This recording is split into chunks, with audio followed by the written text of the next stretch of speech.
Hey, I'm Katie. I'm the owner of Harmonious Renewal, and I am coming to you today from Loyal Sock State Forest, my very unglamorous self right now because I just got off a hiking trip.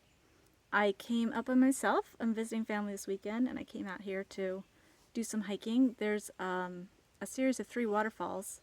I'm doing this because there's a creek maybe a quarter mile behind me, but there's no trails along there, so I had to find my own way. And it was really fun. I don't usually do off-trail stuff by myself, but I felt really confident today when I woke up.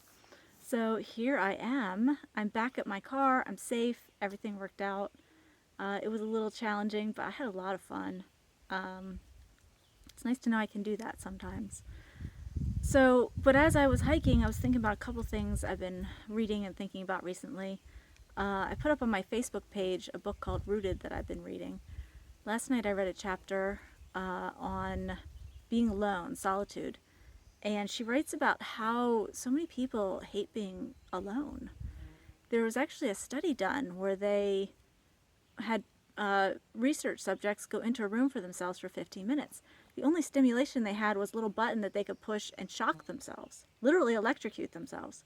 If they wanted to, that's all they could do. There was nothing else in the room. And they found, I should probably look up the number, but I'm not going to because I'm just riffing right now. But there's something like 30% of women and 70-some% of men could not get through 15 minutes alone with themselves before they shocked themselves. And some people did it multiple times in those 15 minutes. So this crazy thing where people can't be alone with their own thoughts, which I don't understand because I love being alone. I love figuring out what's going on in my brain. I love figuring out what's going on in other people's brains, which is why I do this. So that's interesting. That's really fascinating to me. And I just put up on my website this week a free PDF I created about falling asleep, because a lot of people have trouble falling asleep. And I think there's a basic question there of, do you feel safe? You're not going to fall asleep if you don't feel safe. So I think probably there's a similar thing going on with people not wanting to be alone with themselves because they don't feel safe. Maybe they're afraid of what will come up for them. They're afraid of what's in their mind. They're afraid of lies they've been telling themselves. They're afraid they're going to have to get real about something. They're afraid something they've been avoiding. Sorry, I got bugs on me. Something they've been avoiding is going to rear its head and force itself into their consciousness. And that is scary. That's legitimately scary. I understand that. But if something scary is trying to get your attention, or your mind's trying to get your attention, it's probably what you need to deal with.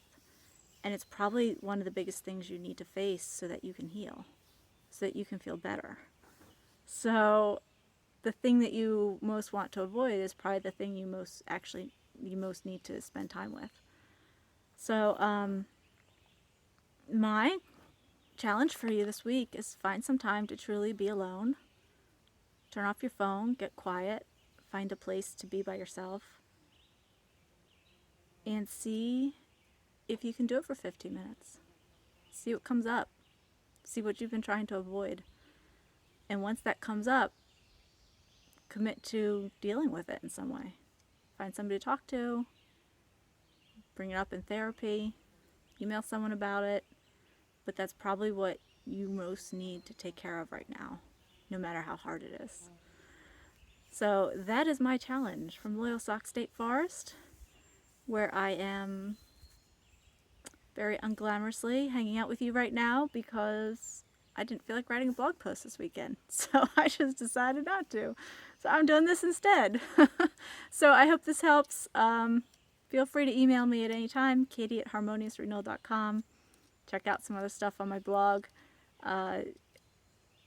Don't be afraid to see what's inside your own head. There's probably good stuff there. Talk to you later.